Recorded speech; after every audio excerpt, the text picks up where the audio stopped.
Merhaba. Bugün elimizde Yılmaz Örmece'nin Erot isimli eserinden bazı bölümler var.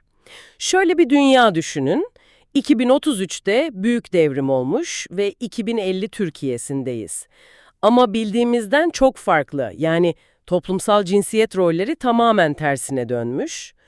Bu ilginç metne biraz daha yakından bakalım diyorum. Evet, gerçekten de çok çarpıcı bir kurgu bu. Hani alıştığımız toplum modelinin tam tersi. Kadınlar egemen, erkeklerse daha böyle nasıl desem çekingen, eve yönelik rollerde.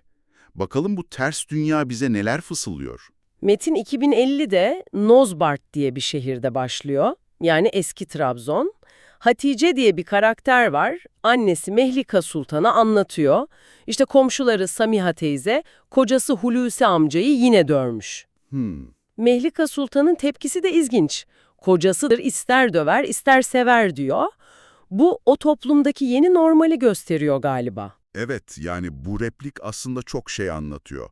Eski düzendeki o korkunç kocasıdır döver de anlayışının yankısı gibi ama roller değişmiş. Aynen öyle.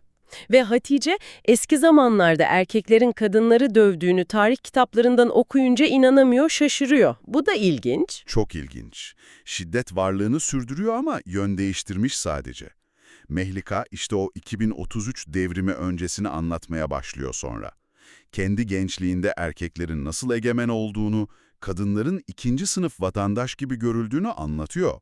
Hatta kız isteme adeti bile tam tersiymiş eskiden. Erkekler istermiş. Öyle mi? Evet, kendi babasını zor ikna edip kocası Tolga'yı ailesinden istemeye gitmişler. Vermeyince de kaçırmış hatta. Bu olay medyada bayağı ses getirince de Amerikalı bir kadın ona ulaşıp bu devrim planlarını anlatmış. Anladım. Peki devrim nasıl oldu? Kansız mı? Evet, metne göre kansız gerçekleşmiş, erkek egemen yönetim anlayışı bitmiş, yerine kadın egemen bir düzen gelmiş. Hatta mecliste bir kadın lider, erkeklere siyasette, belediye meclislerinde falan %25 kota önermiş. Vay be, eski tartışmaların tam tersi yani. Aynen. Devrimden sonra dünya genelinde barış ilan edilmiş, kitle imha silahları yok edilmiş, suç örgütleri çökmüş ama Vatikan, Kudüs, Mekke gibi yerler direnmiş, onlar da karantinaya alınmış. Peki sosyal hayatta neler değişmiş? Günlük yaşamda? Orada da çok keskin değişimler var. Mesela erkeklere her gün tıraş olma zorunluluğu getirilmiş. Bıyık, sakal tamamen yasak. Kuaförler artık erkekler hizmet veriyor, manikür, pedikür falan yaygınlaşmış erkekler arasında. Hmm. 2 gün üst üste giymek bile cezalı.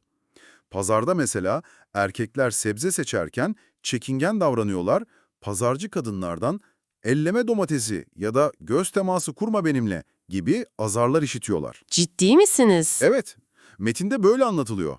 Gece tek başlarına sokağa çıkmaları yasaklanmış, yanlarında bir kadın refakatçi olması gerekiyor. Araba kullanmaları içinse işler daha da karışık. Duygusal denge raporu, niyet belgesi, bir de eş onayı lazım. İnanılmaz. Veli toplantılarına bile giremiyorlar yani. Aynen öyle. İlişkiler de tabii alt üst olmuş. Mesela Mehlika'nın kızı Aygül, komşu oğlu Faruk'a bayağı bildiğiniz kur yapıyor, onun o ürkek, hassas hallerinden etkileniyormuş. Faruk ne düşünüyor peki? Faruk da Aygül'ün yanında kendini çamaşır askısı gibi hissettiğini söylüyor. Yani erkeğin konumu bu. Düğünlerde damatlara ağlatılıyormuş. Hani o yüksek yüksek tepeler türküsüyle. Takılar damat tarafına takılıyor.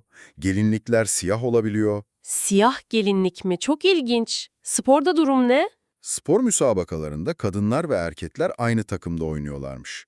Hatta Türkiye'de bir gol kraliçesi bile çıkmış. Yani bu dünya kimine göre ütopya, kimine göre distopya o zaman. Kesinlikle. Metin de bunu ima ediyor. Erkekler için bir distopya, kadınlar için bir ütopya gibi sunuluyor. Ama başta konuştuğumuz Semiha'nın Hulusiye'ye uyguladığı şiddet örneği var ya, Evet. o bize şunu gösteriyor. Eski düzenin bazı kötü dinamikleri sadece aktörler değişerek devam ediyor olabilir. Güç kimdeyse baskı potansiyeli de orada mı beliriyor?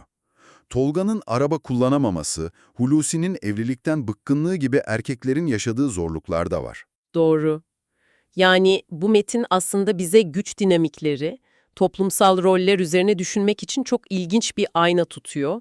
Bütün bildiklerimizi ters yüz ediyor adeta. Aynen öyle. Belki de sormamız gereken asıl soru şu. Bu yeni düzende eski düzenin sorunları, adaletsizlikleri sadece şekil değiştirerek devam mı ediyor? Yoksa asıl mesele gücün kimin elinde olduğundan çok, gücün kendisi ve denetimsiz kaldığında neler yapabileceği mi? Metin bu soruyu açık bırakıyor sanki.